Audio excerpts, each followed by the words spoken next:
तो फ्रेंड्स, आज हम जिस मूवी को एक्सप्लेन करने जा रहे हैं ये एक डॉक्टर और पेशेंट की स्टोरी है, जिसमें डॉक्टर अपनी पेशेंट्स का इलाज करते हुए अपना डंडा घुसा देता है। इस मूवी का नाम है द डेंजरस मेथड, जो 2011 में रिलीज हुई थी। तो जल्दी से मेरे चैनल को सब्सक्राइब कर लें। तो मूवी शुरू होती है, एक लड़की जिसका नाम सबीना है उसको डॉक्टर के पास लाया जाता है और डॉक्टर का नाम जूलियन है। दरअसल सबीना को एक ऐसी बीमारी थी और उस बीमारी में वो एक टाइम में अलग अलग काम करती थी, जैसे कि एक टाइम में हंसना, रोना, कभी हाथों को मोड़ देना। तो सबीना की माँ ने उसको यहाँ इस डॉक्टर के पास इलाज के लिए भेजा था। तो थोड़ी देर के बाद रूम के अंदर डॉक्टर जेलन आते हैं। वो कहते हैं सबीना को कि मैं तुम्हें जल्दी ठीक कर दूंगा, लेकिन मुझे इसमें साथ तुम्हारी हेल्प भी चाहिए होगी। तो मैं तुम्हारे पीछे बैठूंगा, तुम मेरे आगे बैठोगी और मैं तुमसे जो भी सवाल करूंगा तुम्हें उसका जवाब देना पड़ेगा, जिससे मैं तुम्हारी बीमारी का आराम से पता लगा सकूं। तो वो जाकर सबीना के पीछे बैठ जाता है। दरअसल सबीना के पीछे इसलिए बैठा था कि सबीना उस पर अटैक ना कर दे, क्योंकि वो एक किसी पागल औरत से कम नहीं थी। तो यहाँ हमें पता चलता है कि सबीना की इस हालत का जिम्मेदार खुद उसका बाप है। दरअसल उसके बाप ने बचपन में सबीना को बहुत ज़्यादा टॉर्चर किया था, जिससे उसकी हालत ऐसी हो चुकी थी। इसके बाद अगले सीन में हम डॉक्टर को देखते हैं जो अपनी वाइफ के साथ है और इसकी वाइफ प्रेग्नेंट है। और फिर दूसरे दिन डॉक्टर जेलन सबीना को घुमाने के लिए कहीं लेकर जाते हैं। तो सबीना यहाँ डॉक्टर को बताती है कि मुझे मेरे फादर ने बहुत ज़्यादा टॉर्चर किया था। तो डॉक्टर पूछता है कि उन्होंने सबसे पहले कहाँ और क्यों मारा था तुम्हें। तो वो बताती है कि जब मैं 14 साल की थी तो मुझसे एक प्लेट टूट कर गिर गई, जिस पर मेरे बाप ने मुझे बहुत ज़्यादा मारा था और मारने के साथ साथ उन्होंने अपना हथौड़ा भी अंदर डाल दिया था। और उसके बाद से तो रोज़ वो मुझ पर अत्याचार करते थे और फिर आहिस्ता आहिस्ता मुझे भी इन सब चीज़ों की आदत पड़ चुकी थी। तो डॉक्टर समझ जाता है इतनी कम एज में इतना बड़ा हथियार लेकर सबीना की हालत हो चुकी थी। तो डॉक्टर यहाँ अपनी बीवी को बताता है कि सबीना का दिमाग काफ़ी तेज़ है, अगर वो अपनी बीमारी से ठीक हो जाती है तो वो काफ़ी कुछ कर सकती है। तो उसकी वाइफ कहती है मेरे ख्याल से ये तो बस लोगों को ही खुश करेगी। उसके बाद डॉक्टर अपनी जी जान लगा देता है सबीना को ठीक करने में, और जिससे आहिस्ता आहिस्ता सबीना में भी सुधार आने लगता है। और देखते ही देखते सबीना काफ़ी हद तक ठीक हो जाती है। तो फिर डॉक्टर की वो असिस्टेंट बन जाती है और ये दोनों काफ़ी घूमते फिरते भी रहते हैं साथ में। तो अगले सीन में हम देखते हैं कि डॉक्टर जेलन और उसकी वाइफ एक डॉक्टर से मिलने जाते हैं जिन्होंने इस बीमारी का इलाज निकाला था। इस बीमारी को एस्टोरियस की बीमारी कहते हैं और इस बीमारी को कोई भी नहीं मानता था और सब इस डॉक्टर का मजाक उड़ाते थे। तो डॉक्टर जेलन दूसरे डॉक्टर से कहता है कि तुम्हारे बताए हुए तरीके से मैंने एक लड़की का इलाज कर लिया है। तो ये काफ़ी ज़्यादा खुश हो जाता है क्योंकि इसकी खोज का पहला इलाज था। इसके बाद सबीना पढ़ाई करने लगती है क्योंकि अब उसको भी एक डॉक्टर बनना था और उसकी पढ़ाई का सारा खर्चा डॉक्टर जेलन उठा रहा था।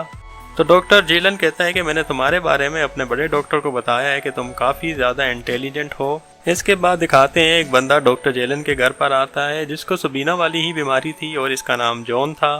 क्योंकि जॉन के फादर को पता चलता है कि डॉक्टर जेलन ने एक स्टोरिया नामी बीमारी का इलाज किया था, तो इसीलिए उसको यहाँ भेज देते हैं क्योंकि वो चाहते थे कि जॉन भी अब जल्दी से ठीक हो जाए। तो यहाँ बात करते हुए डॉक्टर जेलन को पता चलता है कि जॉन को कोई बीमारी नहीं, जबकि उसका छोटा छतरी उसकी वाइफ में मुंह में लेके काट दिया था, जिसकी वजह से वो अब नफसियाती हो चुका था।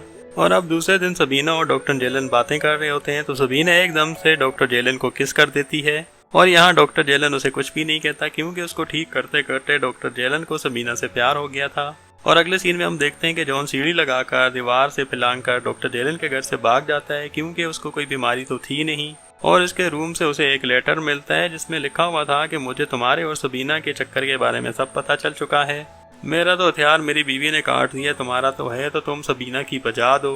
तो फिर डॉक्टर जेलन कहता है कि इसकी बात तो ठीक है, मैं भी उसको लाइक करता हूँ, सबीना भी मुझे लाइक तो करती ही है। तो फिर डॉक्टर रात को सबीना के रूम में पहुंच जाता है। तो सबीना देखकर थोड़ा शॉक्ड हो जाती है कि इतनी रात को आप यहाँ पर कैसे।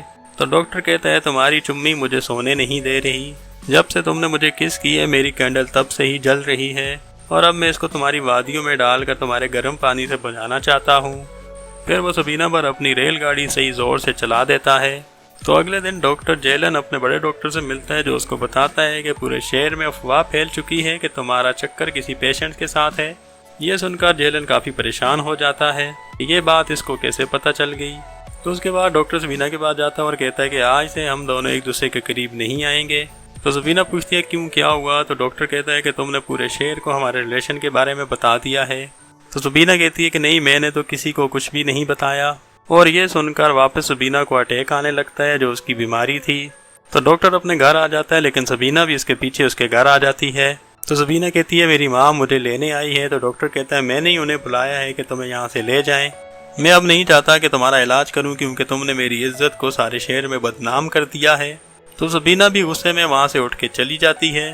तो फिर सबीना ये बड़े डॉक्टर जिसका नाम चेरन होता है उसको लेटर लिखती है कि अब तक मेरी पढ़ाई का खर्चा डॉक्टर जोलन कर रहे थे, लेकिन अब उन्होंने मुझे निकाल दिया है, तो अब मेरी पढ़ाई का खर्चा आप उठाएं। फिर डॉक्टर चेरन डॉक्टर जोलन को लेटर लिखते हैं कि क्या सच में तुमने सबीना को घर से निकाल दिया है और अब तुम उसका इलाज नहीं करोगे क्या। तो चेरन उसको लेटर लिखता है सबीना को कि सॉरी मैं तुम्हारी हेल्प नहीं कर सकता, मुझे डॉक्टर जोलन ने मना कर दिया है। जिसे पढ़कर सबीना काफ़ी उदास हो जाती है और काफ़ी रोने लग जाती है। और दूसरी तरफ ये खबर डॉक्टर जोलन की वाइफ तक पहुंच जाती है और वो भी अपने हस्बैंड से नाराज़ हो जाती है। तो डॉक्टर जोलन सोचता है कि अब मैं शहर को छोड़ के चला जाऊंगा। वो जाने ही वाला होता है कि वहाँ पर सबीना आ जाती है। तो वो आके कहती है कि डॉक्टर चेरन को मेरे बारे में बता दो ताकि वो मेरी हेल्प करें। पहले तो डॉक्टर मना कर देता है, लेकिन सबीना के बार बार कहने पर फिर वो डॉक्टर चेरन को लेटर लिख देता है। फिर डॉक्टर चेरन सबीना के घर पर आता है और ऐसे करते हुए काफ़ी टाइम गुजर जाता और ये फिर सबीना डॉक्टर बन जाती है। तो फिर एक दिन सबीना जाकर डॉक्टर जोलन के घर पर उसकी वाइफ से मिलती है। तो उसकी वाइफ बताती है कि जब से हम इस शहर में आए हैं मेरे हस्बैंड काफ़ी डिप्रेशन का शिकार हो चुके हैं, तो तुम जाकर डॉक्टर जोलन से एक बार मिल लो। तो सबीना जाकर जब डॉक्टर जोलन से मिलती है तो कहती है कि मैं प्रेग्नेंट हूँ और इस बच्चे के बाप तुम हो। और उसके बाद सबीना को दिखाते हैं कि वो डॉक्टर जोलन को गुड बाय कहकर वहाँ से चली जाती है और यहीं पर इस मूवी का एंड हो जाता है। और भी मूवीज़ देखने के लिए हमारे चैनल को विजिट करें और सब्सक्राइब कर दें।